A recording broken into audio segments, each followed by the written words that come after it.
안녕하세요. 시설관리와 전기 실무에 대해서 이야기하는 현직 전기안전관리자 시설연구소입니다. 제 유튜브 영상들에는 댓글이 많이 달리는데 그중 많은 유형이 바로 시설관리 절대 하지 마세요. 젊은 나이에 시설 오면 인생 망합니다. 여기는 인생 막장들이나 오는 곳입니다. 라는 유형입니다. 이런 얘기들은 제 영상 댓글뿐만 아니라 시설인들이 모여있는 곳이라면 어디든 있는 얘기들입니다. 저도 이 말에 어느 정도는 동의합니다. 대기업에 가실 수 있는 분들, 가방끈이 길어서 전문직을 할 수 있는 분들, 부모님의 사업을 물려받을 분들, 이런 분들은 절대 시설 관리를 하면 안 됩니다. 이런 분들에게 시설 관리는 100% 시간 낭비입니다. 하지만 지금 당장 취업이 급한데 가지고 있는 기술은 없고 나이만 차고 있다면, 그리고 당장 생활비를 벌어야 하는 상황이라면, 그래서 요즘 최저시급도 쉽지 않다는 배달 대행을 해야 하나, 쿠팡 물류센터를 가야 하나, 중고차 딜러를 해야 하나 고민하고 있는 분들이라면 시설 관리는 절대 오지 마라 라는 말에 대한 답변은 완전히 달라집니다. 오늘은 왜 사람들이 시설에 오지 말라고 얘기하면서도 왜 본인들은 시설을 떠나지 않고 계속 있는지, 그리고 왜 시설이 현실적인 대안으로 적합한 직업인지에 대해 간단하게 한번 얘기해 보도록 하겠습니다.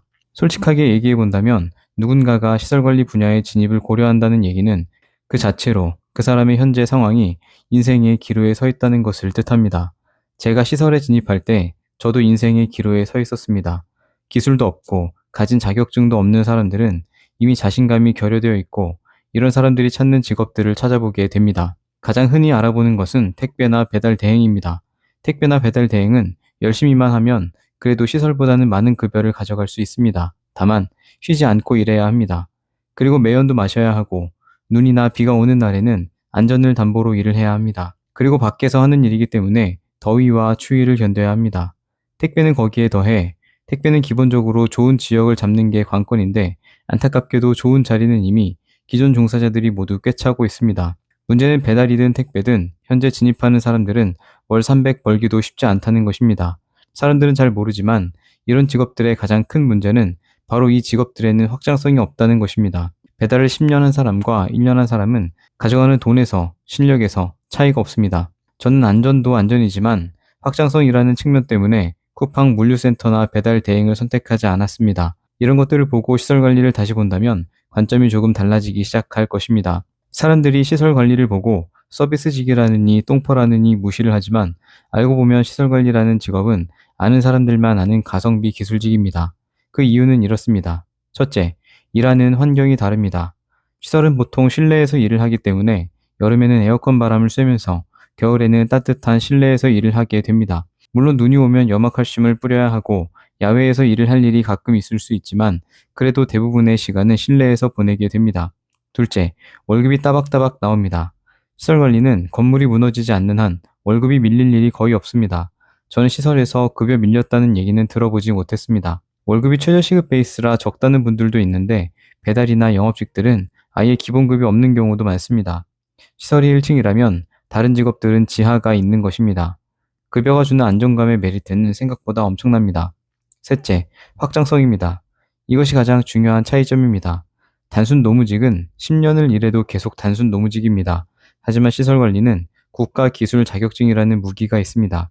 전기기사, 소방설비기사, 공조냉동기사, 주택관리사 등 일을 하면서 자격증을 하나씩 취득하면 법적 선임 자격이 생깁니다. 전기설비, 기계설비, 소방설비들은 법적으로 안전관리자가 필요합니다.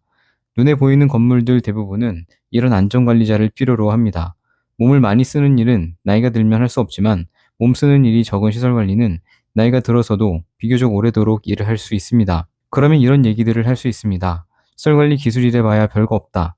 형광등 교체하는 것도 기술이냐? 라는 얘기들입니다. 물론 입문 단계에서는 전등 교체나 변기 뚫기 등 잡일이 많습니다.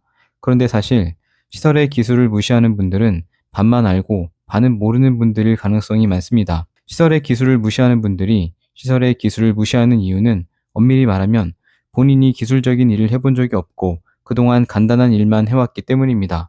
본인이 근무지에서 잡일 위주의 일을 한다고 해서 관리자에게 기술적인 지식이 필요 없는 것은 아닙니다. 예를 들어 보면 수변전 설비에는 PTT와 CTT라는 것이 있습니다.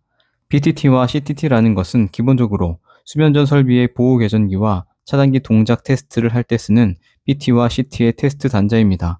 PTT와 CTT를 알려면 기본적으로 보호 궤전 시스템이 뭔지를 알아야 하고, PT와 CT, 그리고 OCR, OCGR, UVR, OVR 등을 알아야 합니다. PTT와 CTT를 통해 릴레이 테스터로 보호계전기에 값을 보내서 보호계전 시스템을 통한 VCB 동작 테스트를 진행하므로 순시, 한시의 개념, 동작 특성 곡선의 개념, PT와 CT 중 어떤 게 개방이고 어떤 게 단락인지, 그리고 PTT와 CTT 단자를 볼 때 어디가 PT에서 온 PT 2차 측인지 이런 것들을 다 알아야 합니다. 이런 점검은 매년 하는 점검이기 때문에 전기 안전관리자들은 기본적으로 다 알아야 하는 내용일 뿐더러 전기 기사를 공부할 때도 다 나오는 내용들입니다.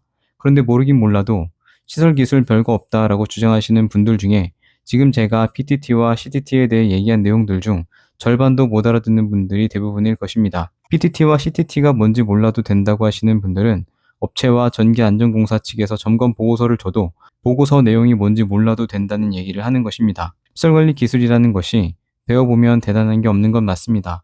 다만 평소에 기술적인 일을 할 일이 많지 않다고 해서 알아야 하는 기술의 양이 일반적인 시설인들이 생각하는 만큼 적은 것은 아닙니다.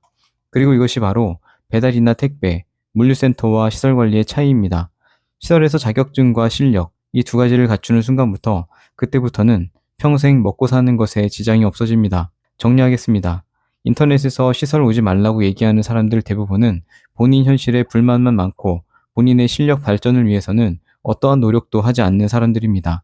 이 직업에서 실속을 챙기는 사람들은 조용히 자격증을 하나씩 추가하고 경력과 실력을 키워나가는 사람들입니다.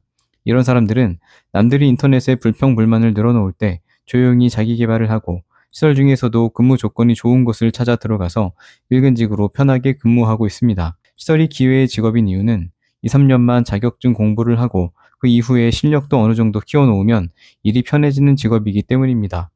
잡일도 똥퍼도 관리자가 되면 졸업할 수 있습니다. 대부분의 시설인들은 시설에서 본인의 가치를 높이려는 노력도 하지 않고 그래야 하는 필요성도 느끼지 못합니다. 제가 봐온 시설의 모습은 그렇습니다. 따라서 중요한 것은 남이 가진 부정적인 의견에 휘둘리는 것이 아닌 본인의 가치를 올리는 것에 집중하는 것입니다. 오늘 영상이 도움되셨다면 구독과 좋아요 부탁드립니다. 감사합니다.